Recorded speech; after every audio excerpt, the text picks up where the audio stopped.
Tech lovers, మనకి ఇప్పటివరకు గూగుల్లో అయితే ఎన్నో రకాల అప్లికేషన్స్ అయితే బ్యాన్ అయిపోయినాయి.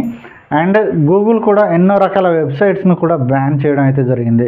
సో ఇలా బ్యాన్ అయిపోయిన వెబ్సైట్స్ కావచ్చు, ఇలా బ్యాన్ అయిపోయిన అప్లికేషన్స్ని కావచ్చు, తిరిగి యూజ్ చేయాలంటే అసలు జరగని పని అనమాట. సో అలాంటి వెబ్సైట్స్ని, అలాంటి అప్లికేషన్స్ని మనం యూజ్ చేయాలంటే ఒక వెబ్సైట్ ఉంది. సో ఈ వెబ్సైట్లోకి వెళ్ళడం ద్వారా అలాంటి అప్లికేషన్స్ అండ్ అలాంటి వెబ్సైట్స్ అన్నిటిని కూడా మనం యాక్సెస్ చేయొచ్చు అనమాట. సో ఆ వెబ్సైటే ఈ వెబ్సైట్. సో ఈ వెబ్సైట్లోకి వెళ్ళడం ద్వారా ప్రీవియస్గా బ్యాన్ అయిపోయినటువంటి ఎన్నో రకాల అప్లికేషన్స్ కావచ్చు, గూగుల్ బ్లాక్ చేసినటువంటి ఎన్నో రకాల వెబ్సైట్స్ కావచ్చు, సింపుల్గా మనం ఇక్కడ నుంచి యాక్సెస్ చేయొచ్చు అనమాట. సో అప్లికేషన్స్ అంటే అన్ని అప్లికేషన్స్ అయితే ఓపెన్ కాకపోవచ్చు, ఎందుకంటే ఇందులో ఓన్లీ వెబ్ వర్షన్ అవైలబుల్ ఉన్న అప్లికేషన్స్ మాత్రమే ఓపెన్ అవుతాయి.